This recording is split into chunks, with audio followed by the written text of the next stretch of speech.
Bom, agora a gente vai tocar no assunto que a gente ouve muito, né? Que é assim, isso já não é para minha idade. Ou seja, quantos idosos, né, se autocolocam uma barreira falando que isso não é para minha idade, né? Só que a gente precisa entender o que está por trás desta fala, né? Então, por que será que ele fala isso? Será que é medo, né? Então, medo de pegar um aparelho como este, né? Um iPhone, né? E não saber usar? Será que é medo de abrir um computador, estragar e o filho vir reclamando que ele estragou o computador, né? Então, muitas coisas a gente precisa entender o que está por trás. Então, às vezes é porque a pessoa não quer mesmo aprender, né? E a gente tem que respeitar isso, porque é o que nós estamos falando. Nós temos diversos idosos, são diversas as velhices, né? E a gente tem que respeitar cada um, né? Desse tipos de idosos. Ou às vezes está algo por trás, né? Então, o medo, né? O medo do que o outro vai falar, né? Muitas pessoas tem eu vejo muito isso na minha prática, né? Tem uma autocobrança muito grande, né? Então tem pessoas que não se permitem errar. E não é porque ela é idosa, né? Ela sempre foi assim, né? Então, às vezes, ela não se permite experimentar algo novo pelo medo, né? De que alguém vai julgar aquilo que ela está fazendo como errado. E às vezes o julgamento é dela mesma, né? Então, a gente vai, então, trabalhar um pouquinho aqui nisso, isso já não é para a minha idade, da questão da tecnologia. Então, olha, tá, alguém está falando, quem será? É o Valdir que está falando, eu estou Ô, à sua Valdir! Ai, Valdir, fica comigo então, Valdir. Estamos aí. Ó, Valdir, olha que interessante, isso aqui é uma reportagem, né? Dizendo que, ó, uma reportagem praticamente nova, final de 2018, ó. Idosos são o grupo que mais cresce entre os usuários de internet, aponta uma pesquisa do PNAD de 2017, né? E aí, nessa reportagem, eles entrevistaram a Patrícia Anderson, de 61 anos, né? Onde ela faz parte justamente desses idosos, né? Que até a Tati comentou, que realmente está mais inserido em termos de tecnologia. E olha que quão terapêutico ela usar a tecnologia foi para ela. Gostei muito porque já não fico tão isolada em casa. Compartilho o que gosto com parentes e amigos da minha faixa etária e marcamos mais encontros do que antes. Além disso, consigo conversar e ver minhas netas e me sinto mais próxima delas. Professor Valdir, me responda a pergunta. Pois não. Você concorda comigo que se a gente der, né, instrução digital para os nossos idosos, eles, assim como a Patrícia, conseguir se comunicar, será que não é uma maneira da gente diminuir o isolamento entre os nossos idosos, professor Valdir? Olha, Gislaine, a meu ver, essa é uma situação muito complicada. Para o idoso que não teve conhecimento de informática nenhum, não é difícil isso daí. Eu, por exemplo, em algumas empresas que eu trabalhei, a tecnologia estava chegando e eu estava saindo da empresa. Eu só fui mesmo ter contato quando eu fui para uma instituição que me deu conhecimento. Então, para dar aulas para os meus alunos, eu tinha que aprender a matéria, tudo que se referia àqueles alunos, ao conhecimento dos alunos, para depois passar para eles. Então, eu já não tenho tanta dificuldade assim. Mas mesmo assim, eu tenho muita dificuldade. Por exemplo, aqui com o smartphone, eu tenho uma dificuldade tremenda na hora de ligar o microfone, ligar, muda de tela e eu tenho que procurar onde eu estava, voltar. E não é só você, professor Valdir. Aliás, professor Valdir, ó, parabéns para o senhor por ter pego esse desafio e continuado. E professor Valdir, fique com a gente que eu vou mostrar justamente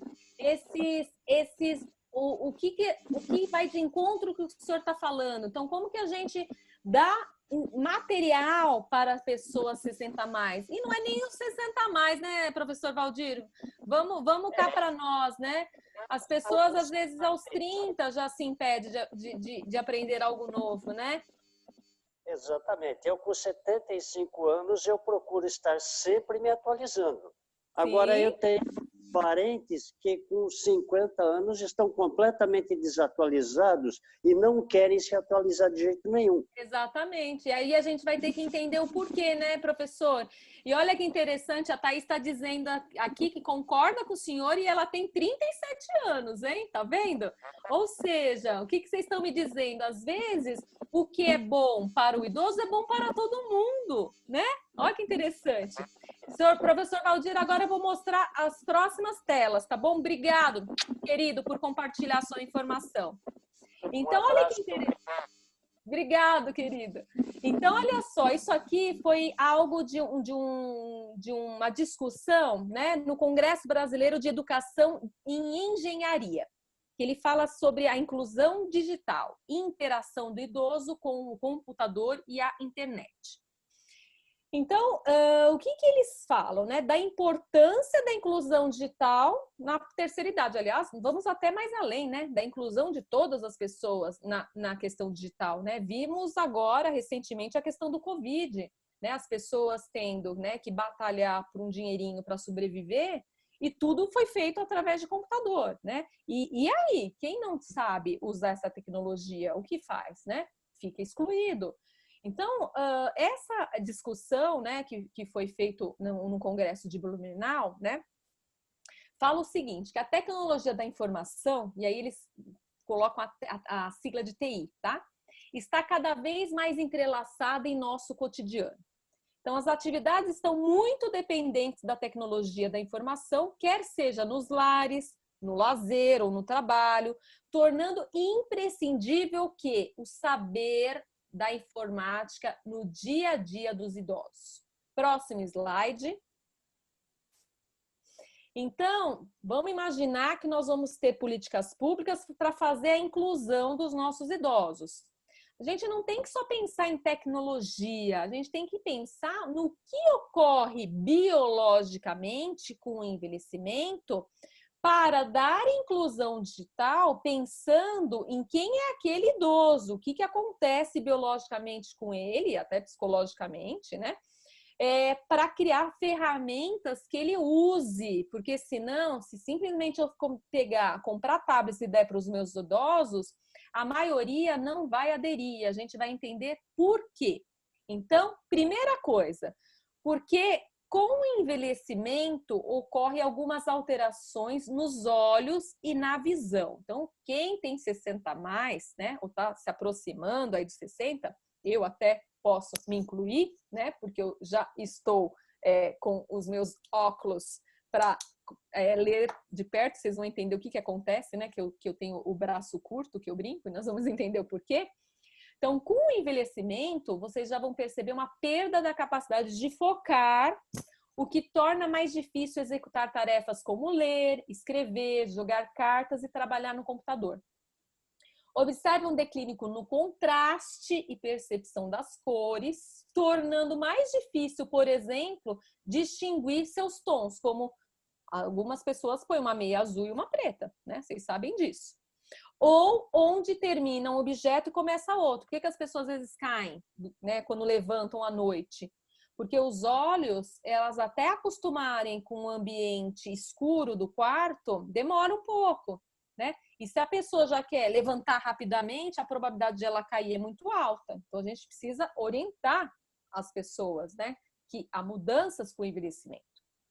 Há uma necessidade de mais luz para enxergar bem ou mais tempo para ajustar os níveis de luz, que eu acabei de dar o exemplo, né? Você tem que sentar na cama, esperar um pouco, até para a fóvea dos olhos se acostumar com aquela escuridão para poder levantar.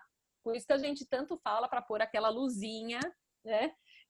À noite, ou deixar pelo menos a porta do banheiro, né, um pouco aberta para que o cérebro e os olhos se acomodem e você consiga andar tranquilamente pelo seu quarto até o banheiro, né? E aí, vocês, então, de 30, 40, já devem estar percebendo que vocês têm braço curto. O braço curto, gente, é o sinal de uma presbiopia, que é algo que ocorre, né, conforme nós vamos envelhecendo. Ou seja, E por que que isso ocorre? As imagens são formadas na retina, né? E aí, o que que acontece? Como vocês estão vendo, e aí eu peço para a Thaís me ajudar, nesse olho, isso aqui são 2 olhos, tá? Que está embaixo do braço comprido aí, né? Porque ele brinca falando que a gente, para resolver o problema, a gente teria que ter um braço maior, né? Então, nós temos esse olho aí do lado esquerdo, né? Onde o objeto, ele está distante, né? Como nós vimos na figura. E aí, o que acontece? Nesse exemplo, a musculatura está relaxada. E no outro olho, o que que acontece? O objeto próximo e a musculatura está contraída.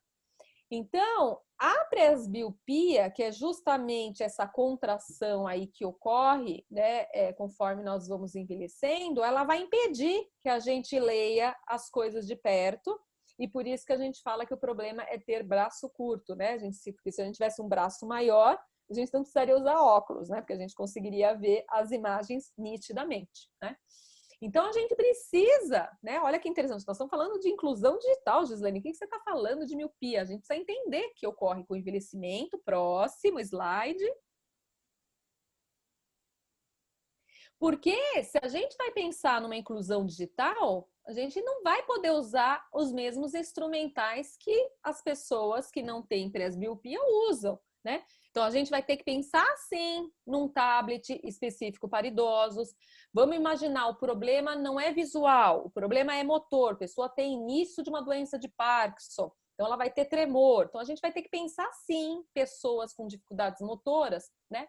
E aí, vocês estão vendo ao lado, né, a mudança de um teclado para algo mais simplificado, né? Então, um teclado mais simples, onde eu tenho poucos botões, onde eu coloco cores diferenciadas, porque assim o cérebro entende melhor para que serve cada comando. E nós temos aqui em preto, tá aí, se você puder chamar atenção para mim no exemplo, ó, e embaixo também, é um joystick, né? Onde a pessoa, ela não precisa se preocupar, né? A pessoa com Parkinson, por exemplo, que tem um tremor, ela não precisa se preocupar, porque o joystick, ele direciona, ele diminui a questão do tremor, tornando mais eficaz o uso para o paciente idoso com Parkinson, né? Então, a gente tem que pensar na inclusão digital, mas pensar em quais são os produtos que nós vamos utilizar para essas pessoas. E aí, nós vamos agora para uma outra questão, né? Que é a seguinte: é verdade que o velho é desatento, ou seja, não presta atenção em nada? Será que isso é verdade? Agora eu quero ver Vera, Verinha, conhecida de todos. Vera, você pode me ajudar nessa atividade, querida? Posso. Ô, Vera, tinha que te chamar, né, Vera? Batemos tanto papo no início, né? Ô, Vera, querida, é assim. No próximo slide vai ter uma palavra. E aí, Vera, eu não quero que você leia a palavra, tá bom? Eu quero que você fale a cor com que a palavra está pintada. Pode ser, Vera? Vamos ver se eu consigo. Consegue? Tenho fé em você, Vera. Vamos lá, Thaís, por favor. Próximo slide. Então, qual a cor da palavra, Vera? Vai aparecer. Próximo slide. Vermelho. Isso! Ô, Vera, nessa atividade, a maioria das pessoas falam azul. Você sabe por quê? É aquela mudança aí da memória que não está distinguindo a informação visual com a informação intelectual. As meninas estão falando que sempre erra nesse exercício. Esse é um exercício clássico, eu tenho certeza, Vera, que seus amigos aí, são 52 pessoas nos vendo, alguém leu azul, viu? Eu tenho certeza, eu só não vou falar quem foi, tá bom?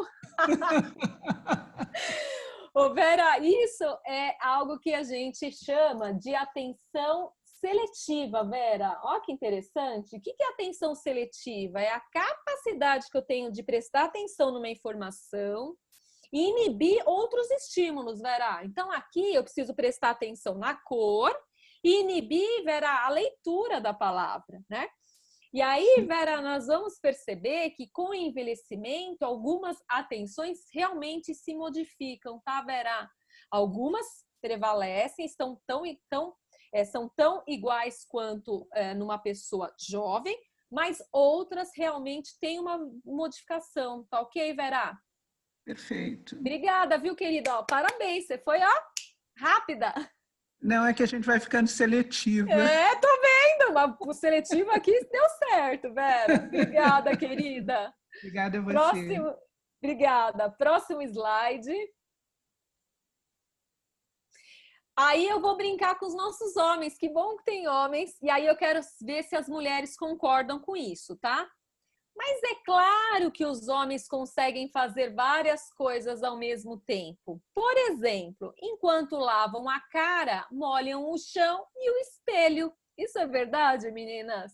Vocês que têm os maridos aí, né? Eu brinco, viu, meninos? Que assim, nós mulheres somos a maioria, então a gente pode fazer essa brincadeira. Mas, gente, é só uma brincadeira, né? Porque toda regra tem uma exceção, né? Não é todos os homens que têm uma dificuldade em fazer mais uma atividade ao mesmo tempo, que é o que nós chamamos de atenção dividida, tá bom? Então, olha Desculpa, só. é porque as mulheres não ensinaram eles direitinho. Ah, boa! Muito bem, Vera! Ou seja, Preconceito contra os homens. Quem é que está falando aqui comigo que eu não consigo ver? É o Donato. Ô, Donato, é preconceito, né? Mas eu vou defender vocês, viu, Donato? Pode deixar. Não é preconceito. Era abrir espaço para que eles façam várias coisas. Ou seja, as mulheres estão sempre na mulheres, frente. Né? É isso mesmo, tem que dar Vera. espaço para eles fazerem, senão como é que eles vão aprender? Não era agora. Quem que falou que não era agora? Pode participar da conversa, gente. Então, olha só, nós estamos, é claro, levantando um tema polêmico, mas eu vou defender os dois lados, né? Então, olha que interessante, o cérebro, gente, ele precisa muito do ambiente para se formar. E aí, o que acontece? Vamos retomar lá na pré-história. Na pré-história, né, o homem ia caçar. Então, por isso que o homem tem uma atenção focada grande, porque ele só tinha que pensar na caça, né? Trazer a comida para a família. Já a mulher tinha que cuidar da caça, né? Limpar para fazer daquela caça uma comida, tinha que limpar o ambiente dela, tinha que cuidar dos filhos. Então, nós temos aí estudos científicos demonstrando que, basicamente, o treino leva uma pessoa a ser mais focado ou leva uma pessoa a ter essa atenção dividida, né? É claro que é isso, toda regra tem uma exceção. Por quê? Porque um homem pode ter uma ótima atenção dividida, como uma mulher também pode ter uma ótima atenção focada, né? E como a Verinha falou aí, né? Poxa, se nós não educarmos os nossos homens também para nos ajudarmos, né? Todas as mulheres vão morrer de cabelo branco e arrepiado, né? Porque branco é bonito, mas arrepiado, né? Não fica tão legal, não é verdade? Então, a gente precisa novamente, quando pensar em ações para o idoso 60 mais, entender essas modificações. Então, olha só, assim como a memória nós não temos um tipo, a atenção também nós não temos um tipo, nós temos vários tipos, né? Em áreas, principalmente dessa região daqui da frente do cérebro, que a gente chama região pré-frontal. Então, nós temos a atenção seletiva, a sustentada, a alternada, a dividida. Então, o que é isso, né? O que muda com o envelhecimento? Então, a atenção sustentada, que é o que vocês chamam concentração, ela tem o mesmo desempenho que pessoas jovens, tá bom? Então, isso não muda.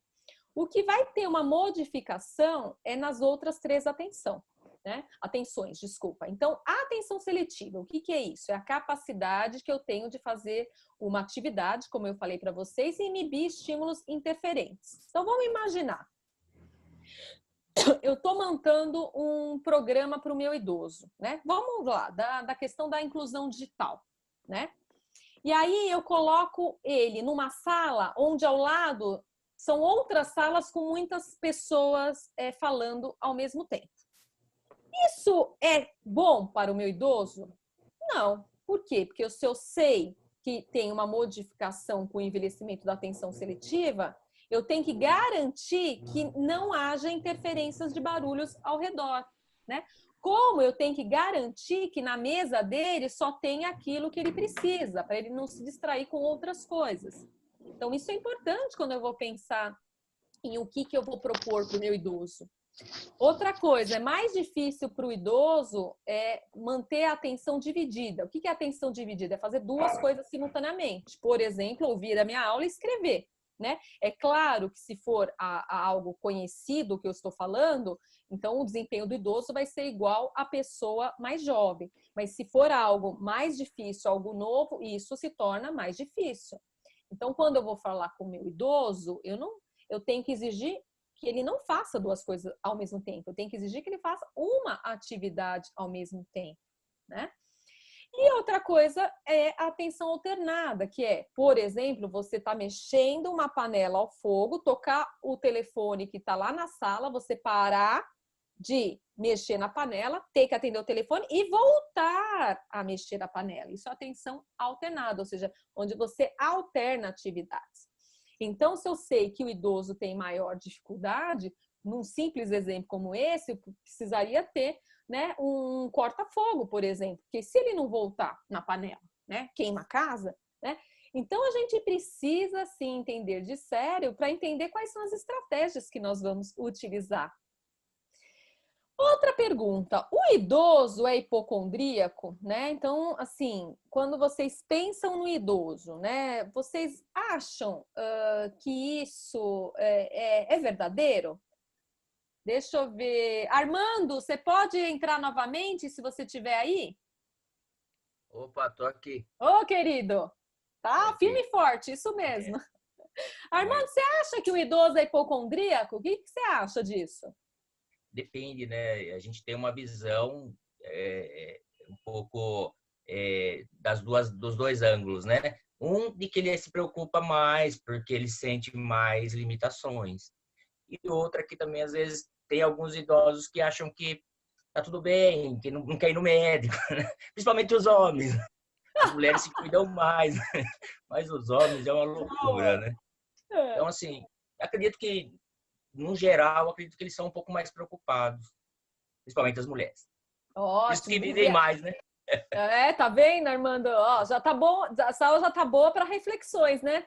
A própria reflexão, né? É isso mesmo, Armando. Né? Obrigado, querido. E vamos então verificar isso, Armando. Novamente, fica aí um pouquinho comigo. Então, olha só, vamos ouvir o que o Conselho Federal de Farmácia falou sobre isso, viu, Armando? Então, é uma reportagem então, do CFF, né, que é o Conselho então, de Farmácia, que fala assim, não é só mania de doença. Então, o que ele propõe? Esqueça a imagem da pessoa mais velha com pensamento negativista, e remédio sempre à mão. A hipocondria é uma doença mental que causa muito sofrimento a homens e mulheres em todas as faixas etárias, até mesmo na infância. Então, Armando, rotular alguém de hipocondríaco, primeiro que a gente tem que entender que hipocondria é uma doença. Ela precisa realmente entender quem é essas pessoas que têm este transtorno, tá? É um transtorno mental, né? E que não é do idoso, né? A pessoa, aliás, vem antes, né? E a pessoa que é hipocondríaca, né, que tem a doença antes, né, vai aos 20, 30 anos que desperta a doença, ela vai continuar sendo uma pessoa com hipocondria, né? Então não é do idoso isso, é da pessoa, né? E essa doença, só para vocês terem uma ideia, né, a maior prevalência dela é aos 20 ou 30 anos, né? Então a gente precisa quebrar essa coisa do preconceito, né, de que todo idoso é hipocondríaco. Não. Primeiro que hipocondria é uma doença e pode afetar pessoas em diversas faixas etárias. Então, é claro, né, que quando a gente pensa em envelhecimento, a gente tem que realmente falar em polifarmácia. O que é polifarmácia? É o uso, né, de mais de um medicamento. Então, como vocês podem ver aqui no gráfico, ó, em média, os idosos acima de 60 anos, eles usam, em média, aí, 5 medicações, né? É claro que pode ter um que não usa nenhuma e pode que ter alguém que usa mais de 11 medicações, né? Então, isso varia muito até por conta das patologias que aquele idoso tem. Agora, o que eu quero chamar atenção é para os perigos, né, de algo que é muito comum, né, e poucas pessoas falam, é a automedicação, né? Então, parar de chamar a vizinha não é formada em medicina, então isso de tomar o remédio da vizinha não é bom, né? Assim como acreditar em tudo que o Dr. Google fala também não é bom, expõe principalmente e ainda mais a pessoa 60 a mais. E aí, isso é um estudo, né, que foi publicado na revista de Ciência de Saúde Coletiva, que diz o seguinte, que pelo menos 35% dos medicamentos adquiridos no Brasil são feitos através de automedicação, que é um problema. Os medicamentos respondem por 27%, então quem se automedica, 27% se intoxica, né? 16% levam à morte, né? Além disso, 50% de todos os medicamentos que são prescritos, né, dispensados ou usados inadequadamente. Por exemplo, as pessoas não sabem o que fazer com um medicamento vencido, né? As pessoas não sabem aonde deve refrigerar o medicamento. Quantas vezes eu fui em casa dos idosos e eles colocam o medicamento que eles tomam na cozinha do lado de um aparelho que está quente, por exemplo, de um forno, em cima da geladeira. Não pode, isso muda a química do remédio.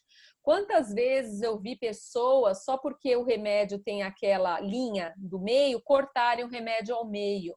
E aí eu lhes pergunto, como você sabe o quanto de medicamento tem de um lado e quanto medicamento tem do outro?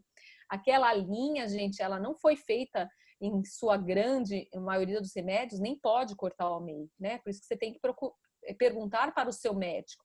Porque aquela linha, ela é simplesmente para tirar, é um embolo que tira o remédio na produção, é uma máquina que justamente libera através daquela linha. Então, é mentira que todos os remédios podem ser cortados, né? Aliás, isso é um grande problema. Às vezes a pessoa fala que o medicamento não está fazendo efeito. Não, é porque você cortou o medicamento, parte da ação daquele medicamento foi para um lado e parte foi para o outro, tá bom? Então, a gente precisa entender, né, dos riscos da questão dos medicamentos, né? Uma outra coisa que a gente fala tanto de educação digital, a gente tem que falar em educação em saúde. E a gente precisa ensinar para as pessoas que nem todo mundo é alfabetizado, ou seja, a grande maioria, né, da população, principalmente da população SUS, tem baixa escolaridade. Então, por que, lhes pergunto, ainda nós temos receituários feitos pela maioria dos médicos e profissionais da saúde, escritos se a pessoa nem sabe ler? Nós temos idosos analfabetos funcionais, ou seja, que realmente estudaram por alguns anos, mas não sabem ler.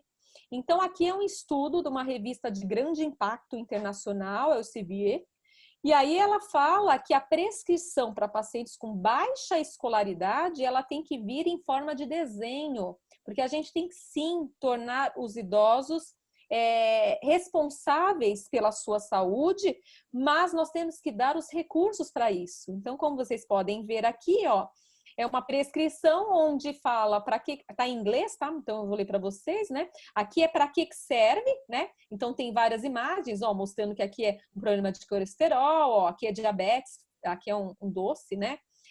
Aqui serve para o coração, né? E aqui a tomada do remédio, também por imagens, ó. Se eu tô falando que é para tomar antes do café da manhã, né? Eu tenho uma imagem de um sol ainda saindo, né? À tarde ou à noite, né? E olha que legal, e eu coloco a imagem do remédio para a pessoa não ter dúvida de qual remédio tomar. Então, eu preciso dar aparatos para a pessoa, quando eu quero falar assim, ela tem que tomar cuidado com a sua autogestão em saúde. Mas ela não vai ter isso se ela não ter as ferramentas necessárias para isso. Aqui é outra questão que a gente tem que tomar, né? Então, se o paciente idoso está tendo perdas visuais, né? Eu preciso de uma bula que seja com letras grandes, né? Se o paciente ele é cego, né, de nascença ou teve a cegueira, né? Então aqui embaixo do lado esquerdo ao final, eu tenho o medicamento em braille. E se o paciente tem um problema auditivo, por que não usar algo que fora do nosso país já se usa, né? Os Script Talks, que são o quê? Como vocês podem ver na imagem acima, são esses aparelhinhos que a gente chama estação, né? Do Script Talk, onde você coloca o remédio e ele fala o nome do remédio, como usar o remédio, quais são os efeitos colaterais. Por que não a gente não instituir isso nas farmácias? Aí vocês podem falar para mim, Gislaine, porque nas casas só alguns pacientes vão ter condições de comprar, realmente. Mas se nós tivermos disponíveis na farmácia, o que acontece? O idoso pode colocar o remédio, ouvir para que serve os efeitos colaterais e pode gravar com o celular simples. Então, ele pode gravar, sim, as instruções que o Script Talk está dando no celular e ouvir várias vezes, né? Então, isso é algo de adaptação a todas as pessoas. Bom, uma outra pergunta que vocês falam, né, é: estou perdendo músculo. E isso, gente, é verdade. Com o envelhecimento, a gente perde massa muscular. Aqui tem um famoso aí para vocês, né? Quem nunca viu nas telinhas, Arnold Schwarzenegger. Arnold Schwarzenegger antes dos 60, Arnold Schwarzenegger depois dos 60 anos, né? Arnold Schwarzenegger continua treinando, né? Então, vocês podem ver que o físico, em termos de formato, não é o mesmo, é claro, né? Mas ele continua, né? Se exercitando. Próximo slide. E por que ele continua se exercitando? Porque, como vocês podem ver no gráfico, ó, a partir aqui dos 30 anos, a gente vai tendo 24% de perda de massa muscular e a gente tem a questão da perda óssea aí, né? Sendo que 15% de perda ocorre a cada década após os 70 anos. Então, gente, não é de se admirar que o idoso tenha quedas, né? Ele tem risco de quedas. E muitas vezes o idoso cai, não é porque ele não prestou atenção, é porque justamente rompeu aí, vamos dizer grosseiramente, um osso e aí ele caiu, né? Por conta de uma osteosporose. Então, às vezes ele teve a osteosporose e por isso ele caiu, e não o contrário. Aqui realmente é, então, uma informação, né, onde tem para vocês verem como que é uma musculatura jovem, aqui uma musculatura com atrofia e 2 exames de imagem mostrando essa hipertrofia e a infiltração aqui, ó, de gordura. Então, isso é comum conforme nós vamos envelhecendo. E aí, então, nós temos que sim falar de algo que ocorre com o envelhecimento, que é a sarcopenia, né? Então, a sarcopenia é uma doença, então, natural, né, do envelhecimento e leva à perda da massa muscular, logo leva à dificuldade de força e mobilidade. Então, o que é força? Então, uma pessoa que levantava uma cadeira não consegue mais. Imobilidade, uma pessoa que andava um determinado percurso não consegue mais. Por que a gente tem que entender de sarcopenia? Para a gente atuar no nosso ambiente. Então, do lado esquerdo, vocês estão vendo um idoso subindo num ônibus em Porto Alegre. Olha a dificuldade, né? Por isso que não é à toa que eles caiam, né? Se machuquem. E o quanto a gente gasta em indenizações. Agora, se nós pensarmos na prevenção, nós vamos pensar do lado direito. Olha que legal, né? Em vários países, não estou só falando em países ricos, uma plataforma, né, que serve tanto o idoso como acima, nós estamos vendo que aparentemente não tem problema de mobilidade, quanto a um idoso com uma alteração e um problema de mobilidade. Então, a gente precisa entender de sarcopenia para pensar nessas ações. Aqui, gente, olha que legal, a gente precisa envolver empresas nessa nossa jornada, né? A gente precisa conversar com os empresários. Os empresários, eles podem sim, devem ter soluções para ajudar nessa mistificação do envelhecimento como algo de invalidez, né? Aqui é um supermercado alemão. Olha que legal, ele adaptou, obrigada, Thaís, ele adaptou o carrinho. Ou seja, ele colocou neste carrinho uma plataforma para a pessoa sentar. Aí vocês vão falar assim, Giz, mas o que isso impacta economicamente em dinheiro? Um simples aparato como esse levou esse mercado a aumentar 25% das vendas. Então, a gente tem que parar de achar que a gente não pode realmente pensar, né, em estratégias que envolvam empresas, né? É bom para o idoso e é bom para a empresa, né? Tudo, gente, quando a gente vai acordar, tem que ser bom para os dois lados, porque se não for bom para um lado, não tem negócio, né? E aí eu falo por experiência própria, né? Porque lá no Sírio-Libanês a gente montou um curso de gerontologia em empreendedorismo, porque a gente precisa entender como negociar, né? Como fazer produtos que atraiam, né? E para desmistificar essa coisa do idoso, né? Então, não estou falando que as empresas são legais, né? Elas não são legais, porque as empresas pensam em lucro. Mas que legal, né? Que nós temos um aparato que eu consiga sentar e fazer compras, né?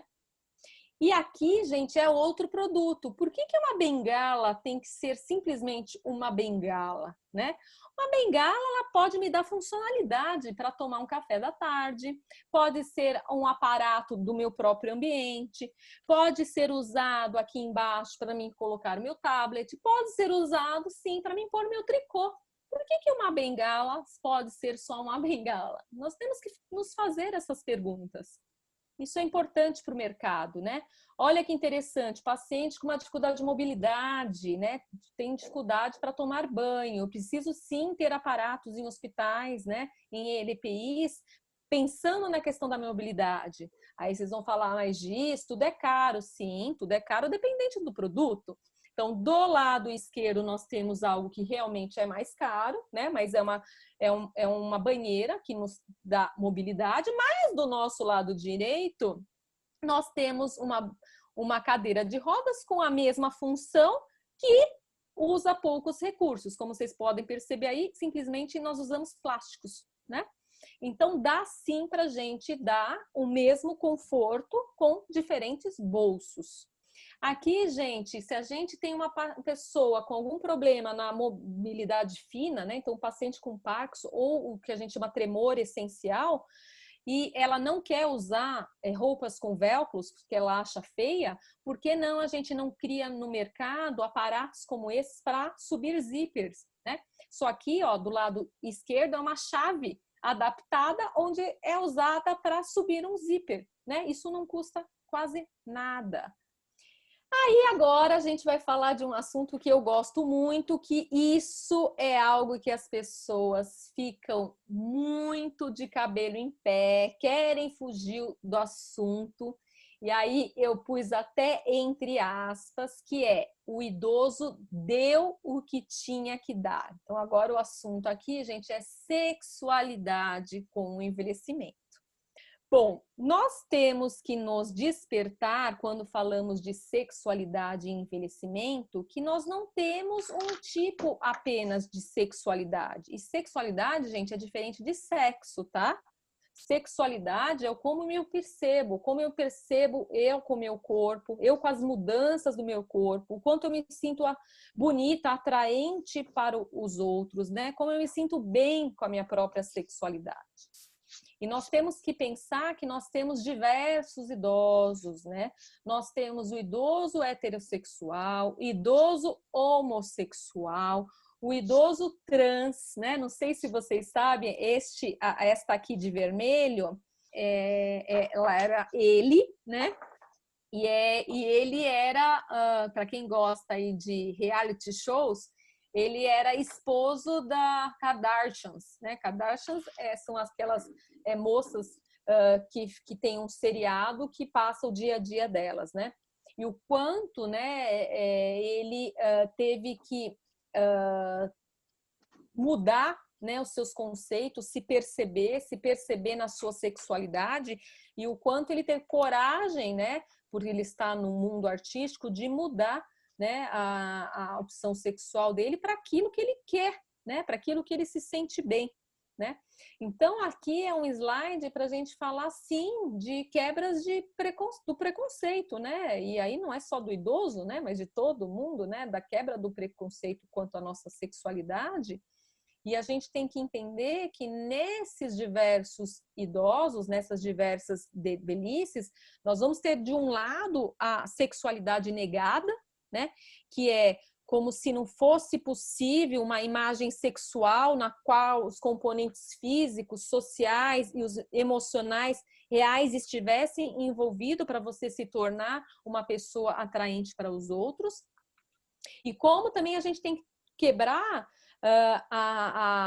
o conceito do espectro na sexualidade imposta, né? Naquela sexualidade onde as pessoas se identificam com pessoas jovens, né, dotadas de potencialidades sexuais, como se o idoso, né, tem que ter aquele corpo desejado. Então, para ser desejado, tem que ter aquele corpo musculoso, tem que ser lindo, tem que encher-se de botox. Não sou contra botox, não sou contra as cirurgias, tá? Eu sou contra uma pessoa que se modifica porque ela tem que aparentar para o outro, né, algo que é da magnitude do irreal, né? Ou seja, por que eu tenho que me descaracterizar para ser atraente ao outro, né?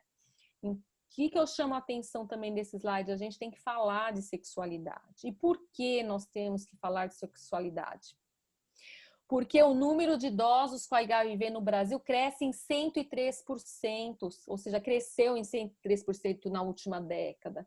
Porque as doenças sexualmente transmissíveis não param de crescer. Então, a gente tem que tirar o tabu, né? Os idosos, sim, estão se relacionando mais. Os idosos, sim, estão transando, né? Estão transando e tem que ter algo aberto, né? Tem quantas idosas que eu atendo e falo, olha, eu transo, mas eu quero cada um na sua casa. E a gente tem que respeitar isso, né? E temos que entender que isso faz parte do humano e a gente tem que dar, então, algo preventivo para que isso não aconteça. E aí vem as propagandas. Olha que propaganda legal, né? Sem ter alguma coisa ligada ao ageísmo. Ó. Camisinha e gel, depois dos 50, experimenta, né? Olha isso, né? Porque o que acontece? A gente vê muitas pessoas que perderam o seu cônjuge, né? Às vezes o seu cônjuge era o primeiro relacionamento sexual que eles tiveram na vida, e eles partem do princípio que se o cônjuge, né, foi uma pessoa que só teve vida sexual com ela, então que os demais vão ter também só com a mesma pessoa. E aí é um problema, né? Porque aí é onde está vindo muitas doenças venéreas pelo um conceito anterior ao que nós temos agora, né? Outra coisa que a gente tem que falar é moradia. Quando ficar mais velho, vou morar com os meus filhos? O que vocês acham? Quem que pode responder essa pergunta para mim? Posso falar então, Gislaine? Pode, querido, pode falar. Olha, hoje em dia é muito difícil que os idosos, no final da sua vida, vão ser cuidados pelos seus filhos. Eu estou no Conselho Estadual do Idoso e o que a gente vê de denúncias de filhos, de netos, de parentes, segregando o mais possível o idoso. Então, parece-me que os jovens, os mais jovens hoje, estão menos sensíveis a essa causa. Parece-me que os idosos, apesar de sempre eles são considerados como estorvo para os mais jovens.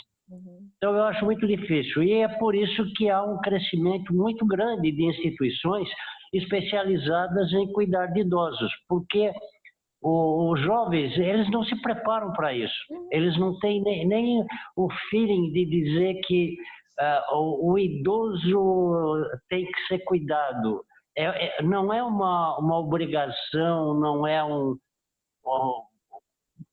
é simplesmente um peso para as famílias, o idoso. Então, eles procuram sempre segregar cada vez mais o idoso. Segundo algumas leituras, em tempos remotos, os índios, eles eram, os nômades principalmente, eles largavam os idosos com uma certa quantidade de comida e iam embora, e ele que morresse ali à míngua, para que não atrapalhasse o deslocamento. Então isso é Perfeito. normal. Uhum. Eu acho até que é normal isso daí para o ser humano, de deixar de lado o idoso e não cuidar do idoso. Professor Posso dar Valdir, um então você tá criando, né? Então o que eu chamo de um olhar, né? Então como que eu olho essa coisa da moradia, né? E professor Valdir, como eu olho a questão da moradia, lembrando que teremos muitos idosos, e será que realmente é o filho que tem que cuidar? É isso que o senhor está questionando, né? E se for o filho, como que vai ser esse cuidado, né? Então, o que Posso nós... falar? Opa, pode falar. Quem é que está falando que eu não estou vendo? Quem é A que está Vera, falando? a Oi, Vera, a Vera. Vera. Pode falar, querida. Eu penso que nós estamos num novo momento no Brasil, porque a gente foi habituado, filho cuida de avô, da avó, da mãe, mas o tempo mudou. O importante é como é que eu me preparo para o meu envelhecer. Você, jovem, como vai ser o seu envelhecer? Para onde você vai? Se a gente está falando que vai diminuir a população jovem, quem vai cuidar de você? Então, como é que eu estou me organizando para este momento que eu não posso ficar sozinha? Eu acho que é isso que a gente tem que... não é delegar para o outro, mas o que me diz respeito. Hoje a minha cabeça funciona. Como é que eu estou pensando para amanhã? Para onde eu... Perfeito. Eu posso falar Perfeito. também? Oi, Armando. Fale, querido. Vocês Então, estão contribuindo muito bem. essa questão do idoso, eu acredito pessoalmente, né, que ele precisa ter mais autonomia. Essa política mudou muito, né, de ser dependente. Os meus pais estão na faixa dos 80 e eu estou mudando a minha vida para poder acompanhar o envelhecimento deles, não trazer eles para minha casa, porque vai ser difícil essa migração. Ele não quer, né? Minhas irmãs não entendem o processo, acham que de repente, não, mas trazer a mãe para perto é mais fácil para cuidar, né? Mas eles não querem sair da casa deles, do espaço deles, da comunidade onde eles vivem, né? Então, eu estou mudando para próximo deles, para cuidar deles até o momento que eles não decidirem mais. A partir do momento que eles não decidirem, aí sim eu precisarei tomar algumas atitudes, né? Mas enquanto eles estiverem conscientes, eu não vou tirar eles da comunidade, entendeu? Ou seja, né, Armando, você está perguntando para eles o que eles querem, né? Né? Eles merecem, né? Ótimo, vocês estão... Deixa eu só então retomar aqui que deixa eu ver, a Selma quer fazer um comentário? Quero sim. Vai lá, Selma. Eu sou assistente social da IUP, Abrigo a Idosos de Assis, né? E estou muito envolvida no plano de contingência e o Covid que aconteceu lá dentro, o surto. Meu filho falou, mãe, você vai querer morar em uma instituição? Na semana passada eu falei, sim, se eu ver que dentro da minha casa, com o meu filho, quem vai cuidar de mim, não vai ter todo o cuidado que uma instituição tem, todo o compromisso, toda a responsabilidade, todo o vínculo com a comunidade, é a melhor opção. Na minha opinião, se for uma instituição bem cuidada, com gestores com compromisso, não vejo que uma casa deixada lá, a pessoa, às vezes até sem contato com o mundo, né? Já aconteceu de chegar idoso e falar, eu não sabia o que estava acontecendo no mundo, meu filho não me levava em lugar nenhum. Quanto à instituição, a comunidade está vinculada o tempo todo, né? A sociedade, os médicos, a interação. Hoje eu tenho consciência de que o meu envelhecimento ele será, né, normal, porém com uma consciência. Se não estiver bem em casa, uma instituição de longa permanência será meu final feliz. Ou seja, Selma, muito obrigado. O que vocês estão dizendo? Vocês perceberam que cada um tem uma posição? É isso que vocês vão encontrar. Não é a posição da Selma, não é a posição da Vera, não é a posição do Armando, são várias posições. Vocês vão encontrar isso. Então, a verdade de vocês não é a verdade de todos. E para a gente pensar em políticas públicas, a gente tem que ter dados científicos. Primeiro, que é respeitar o idoso, né? Então, a Vera é diferente da Selma, a gente já percebeu. O que é diferente do Armando, né? Então, a gente tem que pensar nessas diversidades, não é só o meu ponto de vista. E para ser mais científico, a gente tem que entender, mas que idoso nós estamos falando? Se nós estamos falando de moradia, mas que idoso é esse? É o idoso, 1% da população vai ser, sim, institucionalizado, vai ter, sim, que ser cuidado num ambiente de longa permanência, porque vai ter, sim, um quadro, por exemplo, demencial moderado avançado. 4% vão estar acamados. 15% já são idosos parcialmente dependentes, então não necessariamente precisamos de uma instituição para eles. E 80% dos idosos vão ser independentes. Então, se a gente criar, né, políticas públicas, a gente tem que pensar nesses dados científicos e entender que a Vera não é o Armando, que não é a Isabela. E aí a gente tem que entender os quereres, né? Então, quando sim eu vou ter que ser cuidado numa instituição de longa permanência, porque o meu filho é único e ele não pode parar de trabalhar para cuidar de mim, as coisas mudaram. Ou como sim eu não vou querer cuidar do meu pai, que é um estuprador, me estuprou a vida inteira e vocês querem que eu cuide dele? A gente tem que entender as histórias de vida, né?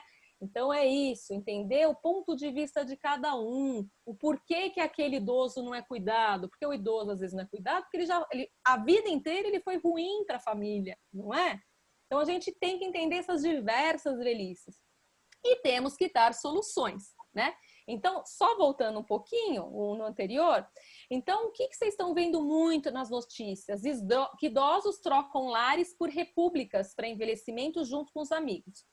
O termo república aqui, né, na verdade, é o que a gente chama e entende por comunidade. Então, os próprios idosos se unem, né, e eles vão pensar em como eles vão morar juntos, né? E aí, sem ter uma instituição ou sem ser um lar, né, de idosos ou um prédio para idosos. Não, às vezes é simplesmente ver o que se tem, quem tem a casa de quem pode mudar para onde, né, e se unir nisso. Uma outra coisa que se fala, aí sim, né, são modelos de lugares construídos por empresas, né, onde as pessoas, então, cada um mora na sua casa e tem uma sede central. É claro que isso tem um custo diferente do anterior, né? Então, o anterior, eu uno as pessoas, vejo como é a casa de cada um e onde a gente pode se agrupar em qual casa, ou seja, naquilo que a gente tem. E aqui, eu acho que não vai conseguir passar o filminho, né? Mas aqui é um filme que eu gostaria muito que vocês assistissem, que é Se Vivêssemos Todos Juntos. É um filme maravilhoso, que realmente tira o estigma do que nós estamos falando, né? Quem é quem, aonde quer morar e o porquê. E vai ter, sim, pessoas institucionalizadas, e vai ter, sim, pessoas querendo ser institucionalizadas, né? A gente vai ter que lidar com essa população. E vai ter, sim, conflitos. Faz parte do humano, gente, ter conflitos em qualquer momento da vida. Então, aqui, neste filme, vocês vão ver que eles dividem as tarefas domésticas, né? E até homens, né? Quem acha que homem não tem que fazer as coisas, tem que fazer sim. E aqui vamos assistir, acho que vai dar para assistir um pouquinho do filme, tá? É um filme francês, mas eu trouxe a legenda em português.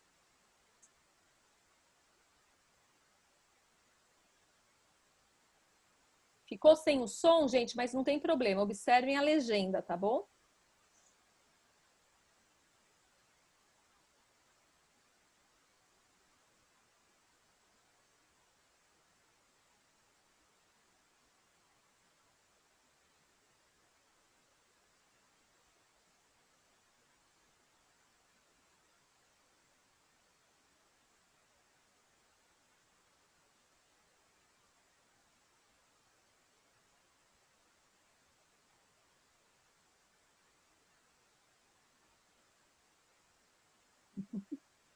Então, o que ele demonstra, né? Ele demonstra que eles têm um amigo, né? Eles conhecem esse amigo, eles conhecem o ideal desse amigo, e a ideia daquele amigo não é ficar numa instituição de longa permanência. Então, ele estava numa instituição de longa permanência e os amigos se reuniram para falar, não, você vai viver conosco, você não quis viver, né, na sua vida inteira numa instituição de longa permanência. E aquele é um personagem, como vocês vão ver, que ele não tem problema cognitivo, ele tem simplesmente um problema de mobilidade. né? Mas demais coisas ele faz, né? Então, por exemplo, no filme vocês vão ver ele passando aspirador na casa em cadeira de rodas. Esse é um que não está em cadeira de rodas, né? Mas o que eu quero dizer com isso, né? A gente precisa entender quem são esses idosos, o que eles podem e não podem fazer, e quanto dá para negociar, né? Para viver em comunidade, né? Então, nós vamos ter, sim, que pensar novos modelos, né? Então, eu estou trazendo coisas para vocês repensarem, né? Pensar que tem diversas possibilidades aí para a gente trabalhar. E aí, gente, eu vou trazer algumas coisas, assim, a questão de erros na mídia, né? Então, quando nós estamos trabalhando com envelhecimento, né? E a gente quer diminuir a questão do preconceito, né? Ou ter uma quebra aí, né? Do ageísmo, a gente tem que tomar cuidado com aquilo que a gente publica, né? Com aquilo que a gente cria, né? Em termos de políticas, como a gente passa essas políticas, porque a gente tem que, como vocês viram, entender que nós não temos um idoso, nós temos vários, né? Aqui mesmo a gente viu diferentes pensamentos, né? E como que a gente vai ter que chegar num modelo em comum e pensar naquilo que vai ser benéfico para a maioria. E existem muitos erros na mídia que perpetuam o ageísmo. Então, aqui é uma reportagem, né, dessa revista O Tempo, né? E aí ele fala assim: geração com mais de 50 anos revoluciona a velhice. Daí põe um subtítulo, né? Gerontolescência descreve pessoas nessa faixa etária que revivem comportamento jovem, mas especialista teme infantilização. Então, olha só, se a gente está querendo realmente falar o que é o velho, o que é o idoso, para que a gente vai usar uma palavra que não foi nem boa quando a gente falou de adolescente? Nenhum adolescente já gosta de ser chamado de aborrecente. E se eu estou falando dos 50, 60 a mais, gerontolescência, a pessoa 60 a mais não é adolescente, né?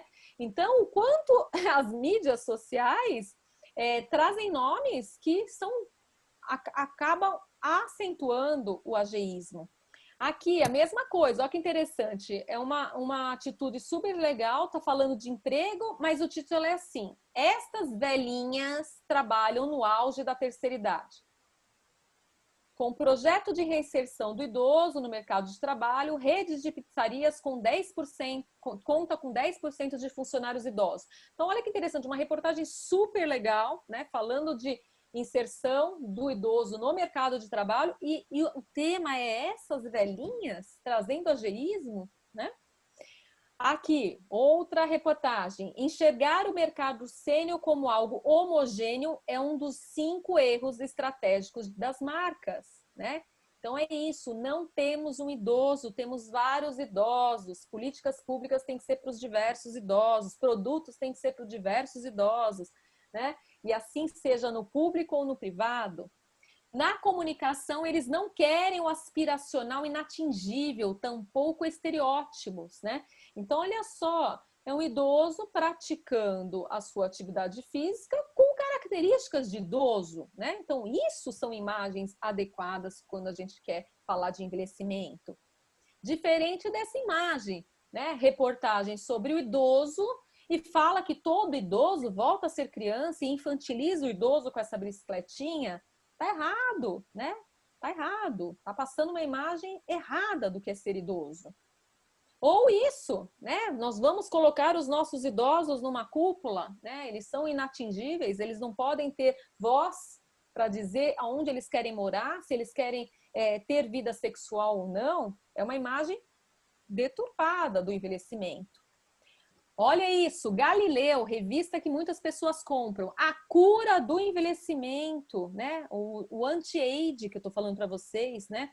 Quantos médicos que não entendem de envelhecimento pregou o anti-envelhecimento, pílulas e dietas, tratamentos com células-troncos, né?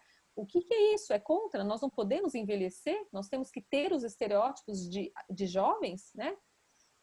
Essa é uma revista, a Luri, que é uma revista de grande impacto americana, né? E a revista ela é referência no mundo todo quando o assunto é beleza. E a norte-americana, então, que é a revista Luri, acaba de anunciar uma novidade para lá de maravilhosa.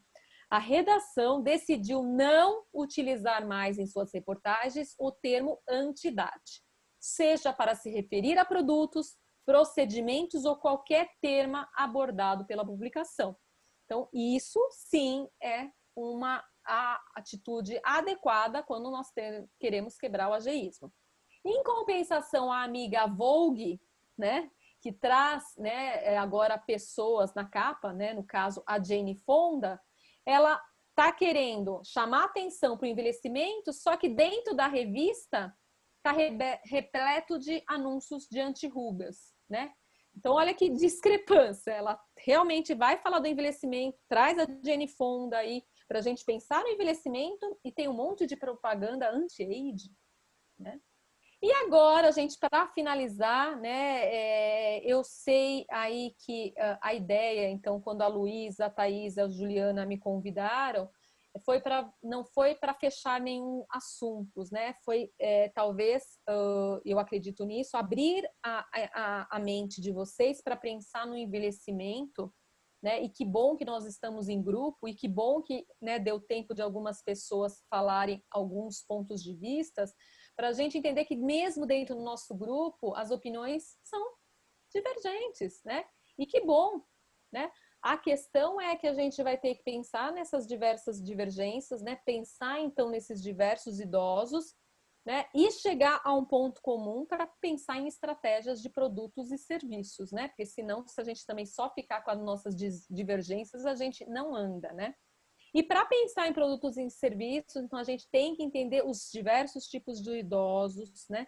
Temos que entender que há sim produto para pessoa de classe A, B, C, D e E. Há sim estratégias, né? De como falar, como tirar a questão dessa, como nós nos pronunciarmos na mídia para falar do que realmente é envelhecimento, de falar do idoso, de falar realmente do velho, né? Porque são termos adequados, sim. O grande problema é que foi colocando muito estereótipos nessas denominações, né? E aí, é claro que eu sei que a maioria vai ter que sair, mas assim, eu quero que, agora eu vou deixar aberto para vocês, que eu quero saber qual idoso você quer ser, tá? Então, o primeiro idoso, por favor, o slide. Você quer ser essa idosa? Então, aos 117 anos, nordestina desafia o Guinness Book como a pessoa mais velha do mundo. É essa idosa que você quer ser? Ou você quer ser essa idosa? Então, idosa emplaca hit nas paradas britânicas com cover de Sinatra, né? Então, ela é a Margaret Make, de 83 anos, e ela bombou com gravação de Frank Sinatra. Próximo. Ou você quer ser o Mike J. Fox, não sei como vocês lembram, né? Esse aqui é o ator do De Volta para o Futuro, né? Que agora ele é um idoso. E eu quero saber, e ele está se reunindo com um amigo dele, Christopher Lloyd, né? Que também fez o filme para De Volta para o Futuro, e se encontram para uma noite de pôquer, né? Então eu quero saber qual desses idosos vocês querem ser. Então pensem um pouquinho, decidam. E se eu agora falasse para vocês o seguinte, então vocês já decidiram por um dos três, certo? Agora, e se eu falasse para vocês, dessem mais dados para vocês decidirem? Aquela idosa que saiu com hits nas paradas, ela tem demência, ela tem Alzheimer, né? Então, vocês queriam ser essa idosa com demência que emplaca hit nas paradas britânicas com cover de Sinatra? Quem escolheu Michael J. Fox, vocês continuariam querendo ser como ele? Michael J. Fox, ele foi diagnosticado com doença de Parkinson, né? Então, ele está envelhecendo com a doença de Parkinson. Para quem respondeu que quer ser a nordestina de 117 anos, ó que interessante. Ela fuma e muito e revela que entre um cigarro e o outro, né? Então, ela gosta de um cigarro ou outro, mas o fumo não é desses industriais, não, ela fala, né? Ela fala que ela mesma faz o próprio cigarro, né? Então, olha que interessante, né? Nós podemos ser qualquer um deles, sendo um ou sendo outro, né? Nós vamos ter que reconhecer as nossas potencialidades e as nossas limitações, Nós somos, gente, a vida toda potencialidades e limitações. Potencialidades e limitações, né? Não existe o sim sem o não. Nem existe o arco-íris se não tiver todas as cores, né? E a gente vai ter que, então, entender dessa diversidade de idosos e pensar no que a gente vai propor para a maioria deles, tá? E eu vou fechar aqui com uma frase, pode passar e abrir para a gente conversar, né? E eu gosto muito desse último slide.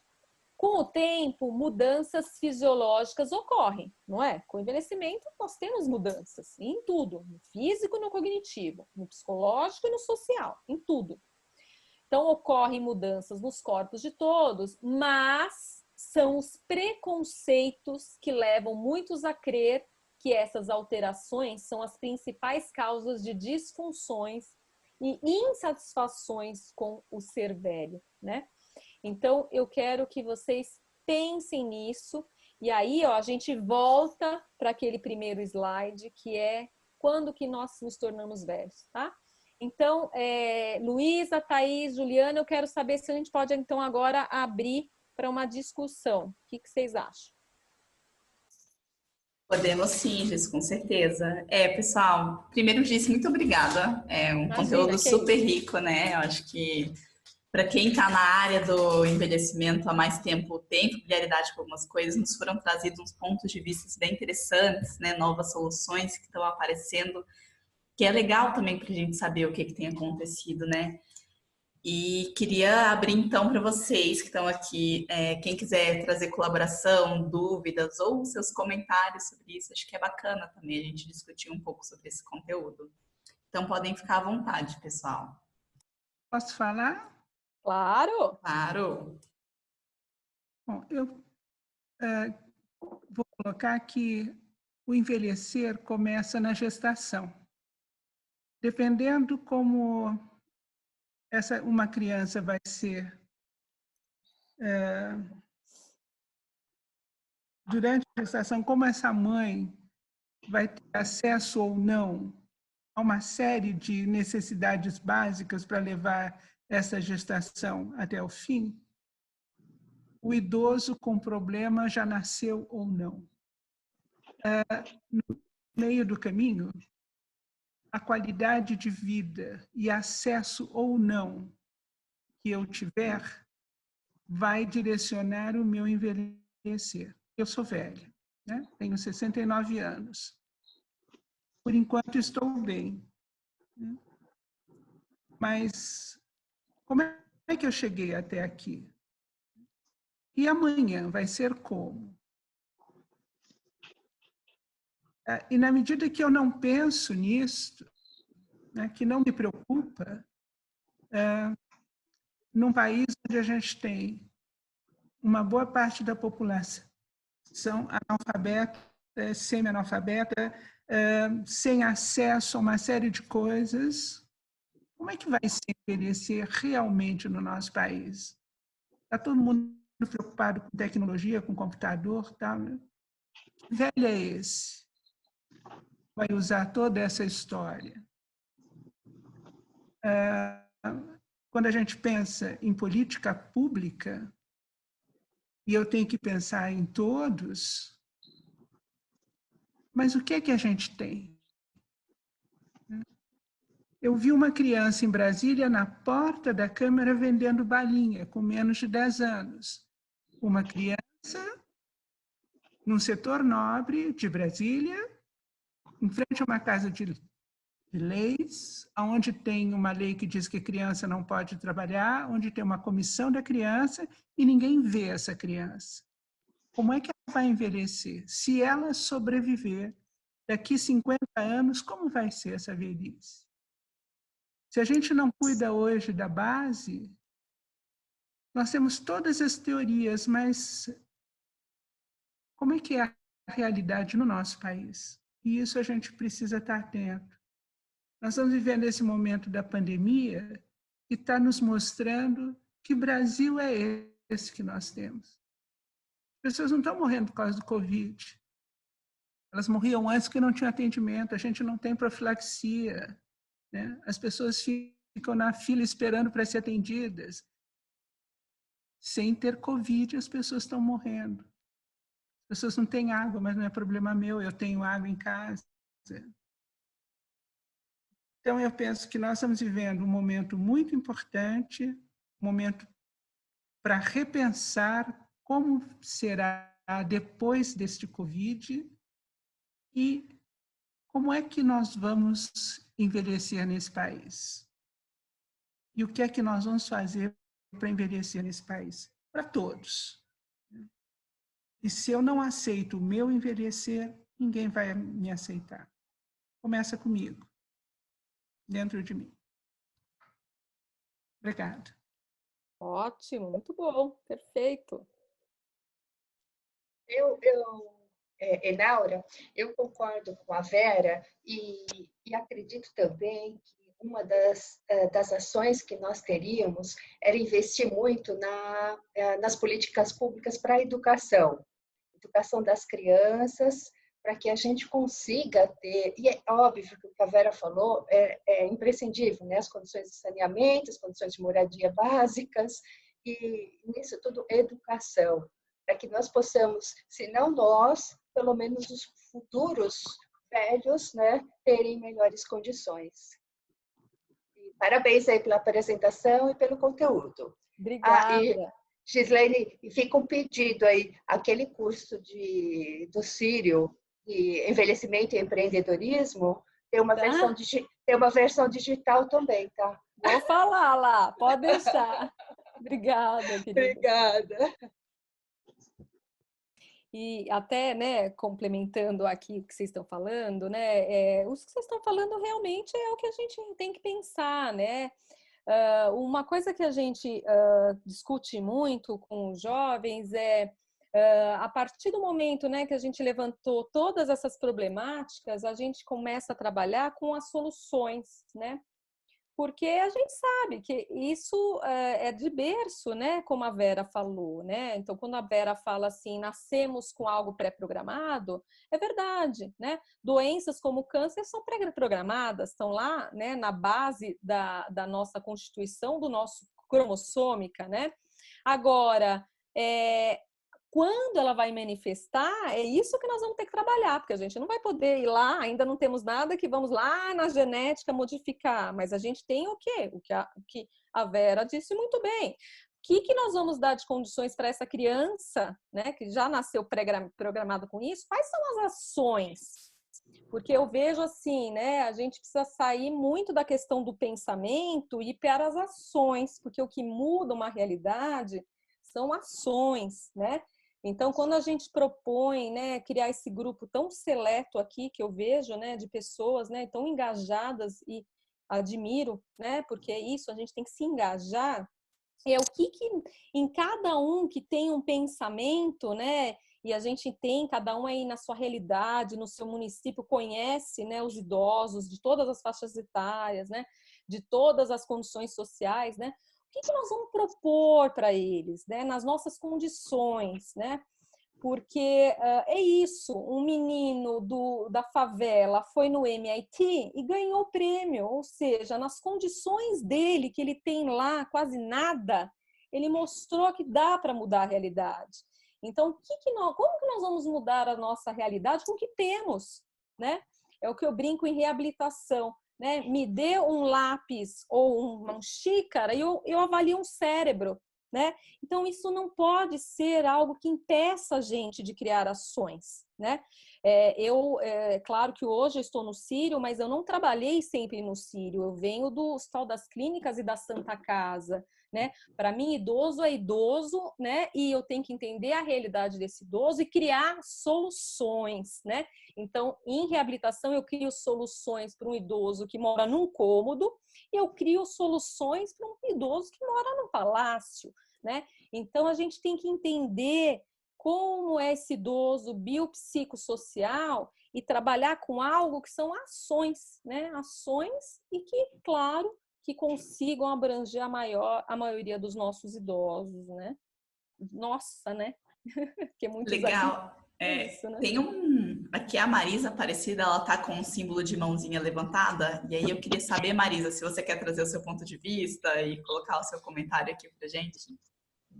Eu quero. Primeiramente, boa tarde já, né, a todos e a todas que estão aí. Quero primeiro, assim, parabenizar. Eu tive acesso a esse convite porque eu sou presidenta, estou, né, presidente do Conselho Municipal do Idoso de Votuporanga, interior de São Paulo. E dizer que, né, eu fiz a minha pesquisa de mestrado em 2004, onde eu falava da importância da renda do idoso para os pequenos municípios e o quanto isso interfere na renda de né, na atividade do município, porque no município que eu pesquisei, que representava na época 27,5% dos municípios brasileiros, isso correspondia a quase que 50% do orçamento público também, né? E assim, tudo que foi dito pela Gislaine e foi, né, reforçado e atualizado, eu venho batendo, né, desde muito tempo, que eu também dou aula, sou assistente social de formação, e a gente trabalha essa questão do idoso, de fortalecer a questão da rede de apoio, a questão desse olhar diferente, porque o olhar do idoso é aquele olhar coitado, o olhar doente, né? Foram temas magníficos, assim, fiquei encantada com a fala, porque tudo que foi dito é o que a gente tem que batalhar diariamente, reforçar, né, via política pública, e a gente está lutando ainda, né, no município, eu não sei quantos estão aqui, para garantir vaga de estacionamento, né, em supermercado, em pontos, porque eles não garante, né, as pessoas não respeitam. Então, assim, a gente está tão longe da legalização ainda, está tão distante. E aí, quando eu ouço tudo isso, como é bom que muitos lugares já evoluíram, já está avançando, e que a gente está realmente valorizando esse idoso, vendo que estamos garantindo, né, pouquinha coisa, mas estamos, né? E que bom, assim, que eu não estou sozinha nessa batalha, né? Porque às vezes eu falo e parece que eu sou um ser extraterrestre, né? E eu fiquei encantada com tudo. E eu gostaria muito, não sei se é possível, de ter pelo menos as referências dessa fala, né? Por ser professora, a gente gosta disso. Sim. A indicação de filmes foram excelentes, eu também trabalho com esses filmes. E tem um que eu amo, que é A Parente a Serpente. Serve para muitos de nós trabalhadores, né? Não sei se você conhece. Sim. Que é maravilhoso. Eu acho que essa é a nossa realidade do Brasil como um todo, né? Ainda mais nos pequenos municípios, porque passa por políticas públicas e os nossos governantes locais não têm nada e nenhum interesse nem visão do que é o envelhecimento, né? Nem social, nem psicossocial, nem nada. Eles não compreendem nada disso e tem aquela visão primária de que envelheceu, acabou e está tudo certo, né?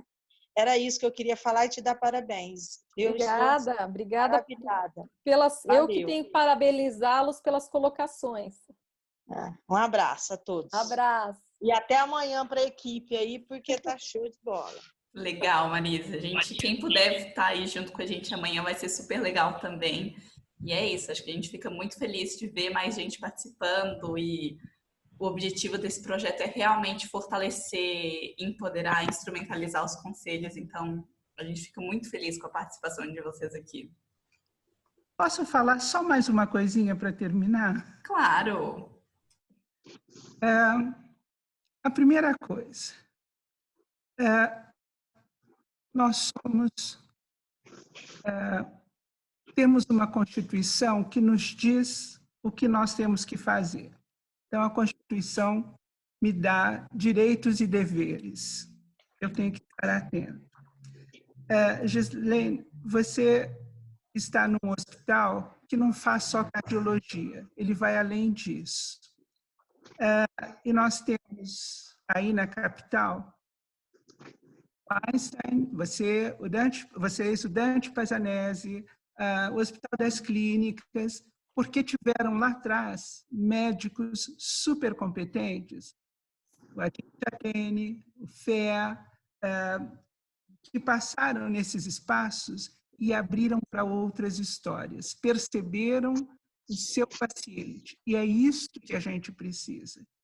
Que essa situação que vocês desencadearam no serviço de vocês seja replicado nos outros serviços. Então, além de auscultar e indicar cirurgia ou reabilitação ou qualquer outra coisa, existe o indivíduo. E esses serviços conseguem ver o indivíduo, ele vai ter uma qualidade de vida em função daquilo que ele recebe. E nós temos que estar atentos e valorizar quem está fazendo o trabalho correto e adequado. Quando a gente vê gente jovem comandando essa história, as meninas da Telos, eu chamo meninas porque velhinha a gente chama os outros de meninas, não tem jeito, né? Você é jovem executando um trabalho, e isto é o que a gente precisa. A gente precisa de gente ativa. O problema não são os políticos, os problemas somos nós que não fazemos. Somos nós que não damos direcionamento. Tivemos conferências, e daí? A nossa conferência, o governador ainda não recebeu o que a gente decidiu, né? Porque, ao encaminhar, me mandaram falar com o ministro da Justiça e não com o governador, com o secretário da Justiça e não com o governador. E daí veio a pandemia, e, lógico, agora o negócio é a pandemia, mas e depois da pandemia?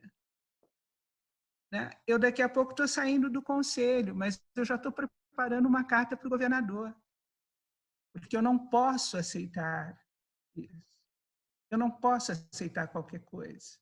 O problema não é o governador, o problema é que está em volta dele, né? E somos nós que temos que estar atentos, sim. As coisas só vão mudar se nós estivermos atentos. E agradeço muito ter tido a oportunidade de te ouvir.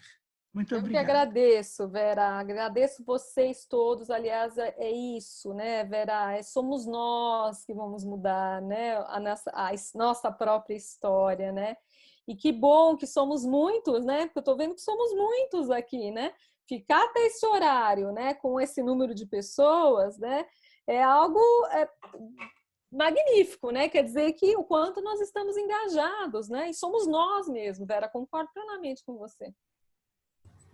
Mais alguém, gente, quer contribuir, trazer algum comentário? Oi. Oi, Cristina. Agora eu tô vendo, tá? Cristina, tá vendo? Achei excelente a sua fala, a participação dos colegas presentes, da Vera, sempre fazendo uma intervenção muito cidadã. Eu acho que é importante isso, muito importante a gente olhar dessa forma, né? Sobre o papel de cada um, nós, ou como conselheiros, ou como profissionais da área que trabalha com idoso. Mas eu queria só colocar uma coisa assim, além de tudo isso que é muito importante, né? Que é a resistência, a insistência, o estar atento, como falou a Vera, que eu acho que é chave isso. Eu queria falar de uma coisa também assim subjetiva, que é como é importante cada um de nós também cultivar a sua essência, entendeu? E a sua capacidade de olhar o mundo com ternura, com humor, com bom humor, entendeu? Com generosidade. Então, algo que, assim, atitudes desse tipo, amorosas, com amorosidade, são fundamentais. Não competitivas, não com ódio, não com exclusão, com rechaço e tal. Então, eu só queria falar desse lado, né, que é uma coisa que eu acho que pelo menos eu tenho procurado, né, cultivar, e vejo que isso é importante nas relações dentro do conselho mesmo, que é respeito, confiança, respeito aos potenciais, a generosidade, a escuta, enfim. Eu só queria falar isso e agradecer muito, Gilene, e a Eu que Telos pela oportunidade de estar aqui. Eu que agradeço, Cristina, e é isso, né? Eu falo que vocês já perceberam, né? Eu falo muito com as mãos, né? É isso, né? A gente tem que praticar isso, né? É isso mesmo, o amor, fazer as coisas com amor, né? Quando as meninas me convidaram, eu gosto muito de dar aula, que assim, eu falo, olha, eu tenho que passar amor nessa aula. Porque se eu passo amor, né? As pessoas vão querer saber o que é envelhecimento, vão querer comprar a causa do envelhecimento, né? Então, eu acredito muito nisso que você falou, né? É o afeto, é o amor, cuidar do outro, a empatia, né? Vamos ser mais empáticos com a dor do outro, né? Isso é fundamental. Parabéns, muito obrigada, viu? Uma linda colocação, acho que foi muito bem colocado, assim. E aí, gente, eu acho que eu vou aproveitar, então, essa colocação super legal para a gente encerrar aqui. Eu sei que a gente passou muito do horário, e aí peço desculpa a todos, assim, mas é muito interessante para a gente também ter a participação, né? E que vocês comentem, tragam suas experiências também.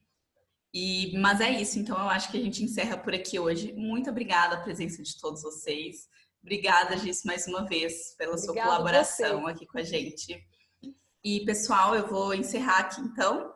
E aí fica o convite para amanhã, então, para vocês virem. A gente vai falar sobre políticas públicas e também vai ter um profissional trazendo o diagnóstico do Estado, que foi feito pelas SEDES. Acho que também vai ser muito rico e bastante complementar ao tema que a gente trouxe aqui hoje. Então, um beijo, gente, e até amanhã. Muito obrigado por tudo, obrigado mesmo. Um beijo no coração de cada um.